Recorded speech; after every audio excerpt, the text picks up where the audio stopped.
Welcome to On the Ballot with Ballotpedia, where we take a closer look at the week's top political stories. Ballotpedia connects people to politics by providing neutral, nonpartisan, and reliable information on our government, how it works, and where it's headed.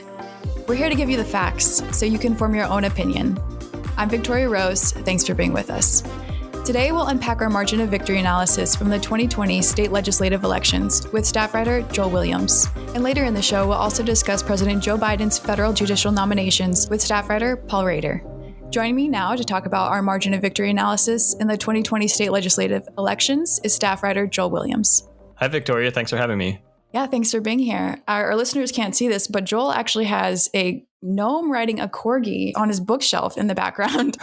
You want to explain that? My in-laws thought it was funny because I own a corgi and they like garden gnomes. So that's what it is. What's your corgi's name? His name is Jax. Great name. Well, let's jump right into it. With the end of primary season in sight and November's midterm elections on the horizon, we're going to take a look at the last general election. And that may seem strange to our listeners, but this margin of victory analysis was completed in advance of the upcoming election to help us better understand what chambers might be competitive and where to focus our coverage efforts. Before we get into the weeds, Joel, could you explain what exactly a margin of victory is for our listeners? Sure. So at its basic level, a margin of victory is just a comparison between the winner of an election and then the loser with the next highest votes. So, for example, if candidate A wins an election with 55% of the vote and candidate B was the second place finisher with 45% of the vote, the winner's margin of victory is 10%. It is a little bit complicated with multi-member districts and races where there's more than one person that can win. And in those cases, we make sure that the margin of victory is always between two different political parties. So even if two people could win and it goes like Republican, Democrat, Democrat, we then look for the next Republican and how many votes they had to get that margin of victory. And is that the same with like ranked choice voting? How does that factor in? Yeah, so with ranked choice voting, we would only take the final stage of the election. So kind of like the final two or final three, wherever somebody gets 50%. And we would just compare the two top vote getters of different political parties. And what can we learn from our analysis? Big picture. So big picture, it lets us compare states and years against each other to see how competitive or not elections are becoming over time. So some questions we could answer with these sorts of studies would be like, does Illinois have more competitive elections than Wisconsin? Since that's a big Midwestern rivalry. Or, are elections now more competitive than they were 2 years ago or 4 years ago, or, the last presidential midterm. You can also deep dive into these stats to find some really fun elections with super narrow margins of victory. So like in 2020, for example, there was a race in Connecticut that was decided by 7 votes, and that's fewer than the number of aunts and uncles that I have. So that's just a really slim margin. Yeah, those are interesting questions to think about. And that's a great fun fact to use to motivate your friends and family to vote. Clearly, every vote matters. Focusing in on our 2020 analysis, how many state legislative chambers held elections and how many seats were up for grabs? So there were 86 state legislative chambers that held regularly scheduled elections on November 3rd, 2020. And across those chambers, there were 5,875 seats up for election. And that's roughly 80% of all state legislative seats in the country. And across all of those 5,875 seats up for election, I noticed that the average margin of victory was 27%, which to me sounds like a sizable margin. How did the averages compare between the two major parties? They're pretty close, actually. So the average margin of victory was 26.7% for Democrats, and then it was 27.3% for Republicans. That's interesting. What about with races, like close races? What did the party breakdown look like? Yeah, so there were 928 seats where either a Democratic or Republican candidate won, where there was a margin of victory of 10% or less. Democrats won 444 of those, and Republicans won 484. So Republicans got a little bit more there. And that means that the remaining races, so there were 84% of those were decided by a margin of victory greater than 10%. That's kind of surprising to me with how closely we all watch results come in on election night. Which states in our analysis saw the highest and lowest percentage of close races? Nebraska had the highest number. So over 50% of their races were decided by 10 percentage points or less. The next closest states in terms of tight races were New Hampshire and Connecticut. And those had a little more than 30% being 10% or less. On the other end of the spectrum, you have Idaho, Arkansas, Tennessee, and Massachusetts. And those were in the single digits of races decided by 10 percentage points or less. I wonder why those states fall into those categories. It's probably an impossible question to answer, so we'll move on. So we've been looking at state legislatures as a whole up to this point, but I think it might be helpful to break down these margins of victory by upper and lower chamber, so state senates and state house races. Which state senate elections were the most and least competitive, Joel?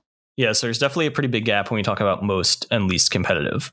So in Kentucky, it had the largest average margin of victory, and it was 47%. And there were 3 other states, Missouri, Utah, and Tennessee, that had margins of victory of 40% or higher on average.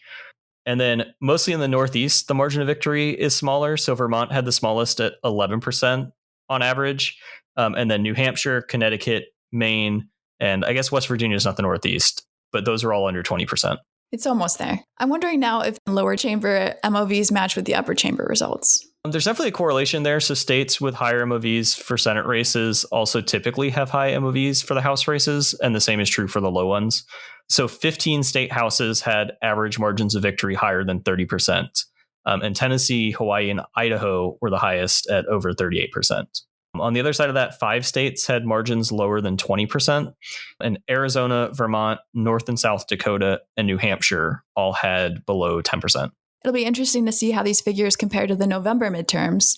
Joel, thanks for breaking down the MOVs from the 2020 state legislative elections, and thanks for coming back on the show. Of course, Victoria. I hope this was helpful to everyone listening. It was helpful to me at least, so that counts for something. Switching gears here, I want to introduce our other BP staff writer with us today, Florida native Paul Rader. How's it going, Paul?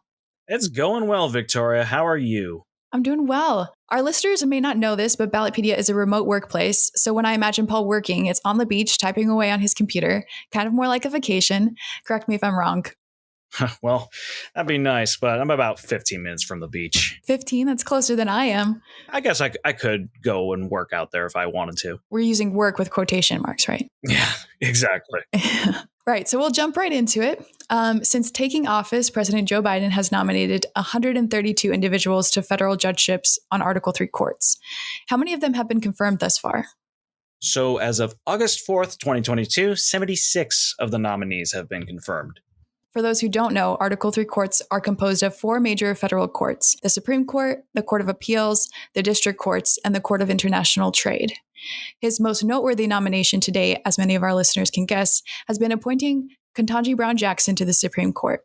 She began her term on June 30th, 2022, the same day Stephen Breyer retired from the court. But what about Biden's nominations for other major Article 3 courts? Well, he's been far more active in appointing judges to U.S. district courts, with 56 thus far, and he's made 17 nominations to the Court of Appeals as well. And in our most recent analysis in June, it showed that there were 75 Article 3 vacancies in the federal judiciary, meaning the total vacancy percentage was 8.6%. Let's focus on vacancies for a minute. That's 75 vacancies in the federal judiciary of 870 total Article 3 judgeships. How does a vacancy occur in the first place? So Article 3 judgeships are lifetime appointments, so the reasons for a vacancy are often pretty cut and dry. So a judge resigns, or they retire, or take senior status, or pass away. In the event of a scheduled upcoming vacancy, the president may submit a nomination to the U.S. Senate prior to the vacancy taking effect, so there's no substantive gap between service. And what's the process typically look like? From what I understand, there are 5 steps nominees have to go through? That is correct. There are 5 steps, and they are a presidential nomination, followed by a U.S. Senate committee hearing. Then it's a vote by a U.S. Senate committee to report the nominee to the full Senate. Then a confirmation vote by the U.S. Senate. And finally, once they're confirmed, then the process ends with a nominee taking their judicial oath and receiving their judicial commission. And do we have some figures for us about where nominees currently stand in the process? I do indeed, presently. There are 29 Article 3 nominees awaiting a hearing with the Senate Judiciary Committee, and 5 additional nominees awaiting a committee vote in the Senate Judiciary. And then we have 22 Article 3 nominees that passed that test and are now awaiting a confirmation vote in the full U.S. Senate. Joe Biden's presidency is still in its early stages, so there's a lot of time left for him to continue to appoint judges. But at this point in his presidency, how are his confirmations stacking up against his predecessors? You know, we love putting things in historical context around here. Oh, that we do, and everybody should, frankly. Well, it depends on how you look at it. His immediate predecessor, Republican Donald Trump, was making nominations and appointments at a rate not seen since the days of Jimmy Carter. And in terms of appeals court confirmation through August 1st of a president's second year, Biden has 17, which is less than Trump's 24 at this point in his presidency, but still higher than any of the 5 presidents that came before him, dating back to Ronald Reagan's term. And in terms of district court confirmations, Biden's more than doubled Trump's totals, 56 to 26. So to put that in context, Bill Clinton had the most at this point in his presidency with 60. Since the Senate plays such a critical role in the nomination and appointment process, I'm wondering how much the president's party, having control of the Senate, has to do with their success in getting confirmations. Great question, Victoria. Always great questions coming from you. The partisan control of the Senate definitely does impact confirmations. However, just how much of an impact it has is difficult to say for sure. So, during his single term in office, former President Donald Trump nominated a total of 245 judicial appointments. Throughout his term in office, the Republican Party controlled the Senate. Meanwhile, former Democratic President Barack Obama made 334 judicial appointments during his 2 terms in office. Throughout much of his terms, the Democratic Party controlled the Senate. However, there are many other factors that may affect the number of judges a president appoints. This includes vacancies at the time, historical events taking place, the administration's priorities, etc. That's one of the many interesting things about the court. There often isn't a straightforward answer. Before we let you go, Paul, could you tell us a bit about judges' senior status? Absolutely. So senior status is a classification for federal judges at all levels who are semi-retired. Senior judges are Article 3 judges who, having met eligibility through age and service requirements, continue to serve on federal courts while hearing a reduced number of cases. And according to the Administrative Office of U.S. Courts, senior judges typically handle about 15% of the federal court's workload annually. Well, thank you, Paul, for coming on the show to break this down for us. I'll let you get back to your day job, which is trivia, of course. Thanks for having me. Hey listeners, this is Jeff Paulet here, Ballotpedia's Editor-in-Chief. One of the best ways to be an informed voter is by reviewing your ballot before heading off to the polls. And here at Ballotpedia, we've tried to make that as simple as possible with our sample ballot tool. With just a few clicks, the sample ballot tool gives you a comprehensive glimpse at what you'll be voting on. Ballotpedia includes comprehensive election information for the largest 100 cities by population, as well as statewide and federal elections across the nation. Our coverage scope for local elections continues to grow, and you can use this tool to see what elections we're covering in your area. Click on your candidates to read their biography, view past election results, read their campaign stances, or their responses to our proprietary and unique candidate survey, and more. We also provide election overviews and encyclopedic information on our 300,000 articles and growing full Ballotpedia.org database. Don't head to the polls this election season without checking out Ballotpedia's sample ballot tool. You can find that at Ballotpedia.org/sample ballot. Now, back to the show.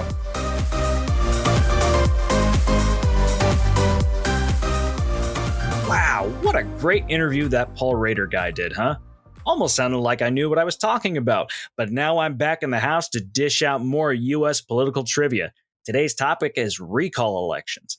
Later on, see if you can recall it. Oh, Politics got jokes for days, as well as a trivia question for you listeners to answer. How many recall efforts successfully removed an office holder in 2021? I'll reveal the answer in a few minutes. So, recalls.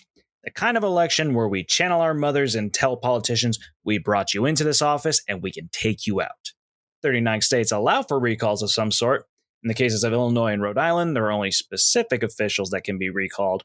20 states only allow it for local officials, while other states get more broad, allowing it for all elected officials or all elected except for judges. And then in Arizona, Montana, and Nevada, all officials, including appointed ones, can be recalled. No one is safe. But recalls are not always as simple as voters pointing to an official and ejecting them like a baseball umpire. 12 states require grounds for dismissal for some or all officials being recalled, and those grounds differ from state to state. They can include iniquities like misfeasance, malfeasance, incompetence, and moral turpitude. Anyway, there are too many other nooks and crannies to cover, but know that each state also has differences in when a recall petition may be initiated, the time limit for gathering signatures, if there even is one, and the number of petition signatures required to hold a recall election. So, where do we most often see recalls happening? Well, we can consult Ballotpedia's recall report for that info. Great website, by the way. You should totally check it out.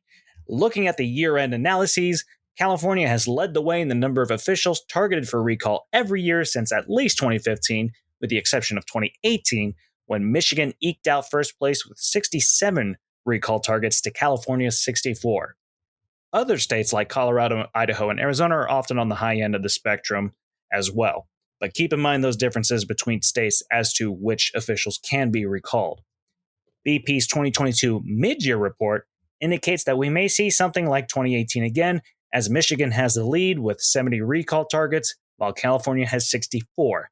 It's a barn burner and Recall Bowl 2022. Now, back to that query from the beginning of this segment, which was, how many recall efforts successfully removed an office holder in 2021? And if you answered 25, then you are correct. Appropriately, that answer nets you 25 points. Maybe eventually those points will be redeemable for something in the future, but while the points may not matter, the facts do. And we have plenty more of them on the Ballotpedia website to make sure you are informed. Next week we'll have more facts as well, but old Politics has to sign off for now. So let's send this back over to Victoria. Thanks, Paul. With the school year upon us, now's the perfect time to subscribe to Ballotpedia's Hall Pass newsletter, our weekly roundup of the latest news driving school board politics and education policy. Here's a glimpse at last week's edition, released on August 10th.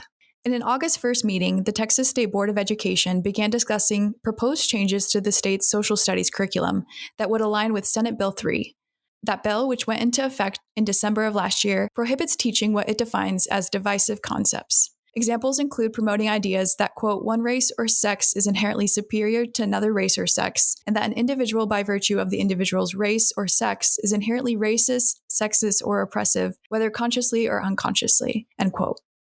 The Texas State Board of Education will vote on proposed changes to the curriculum in November. To read more about school board elections, go to ballotpedia.org and find the Email Updates tab, or use the link in our show notes to sign up for the Hall Pass newsletter or to check out our other newsletters. And that's all for this week's episode of On the Ballot. Thanks again to Joel and Paul for coming on the show. Make sure you don't miss an episode by subscribing wherever you listen to podcasts. We'll be back next week for an update on recent primary results and a preview of our sample ballot tool. If you have any questions, comments, or love for BP, feel free to send it to us at ontheballot@ballotpedia.org or on Twitter @Ballotpedia. I'm Victoria Rose, and thank you for listening.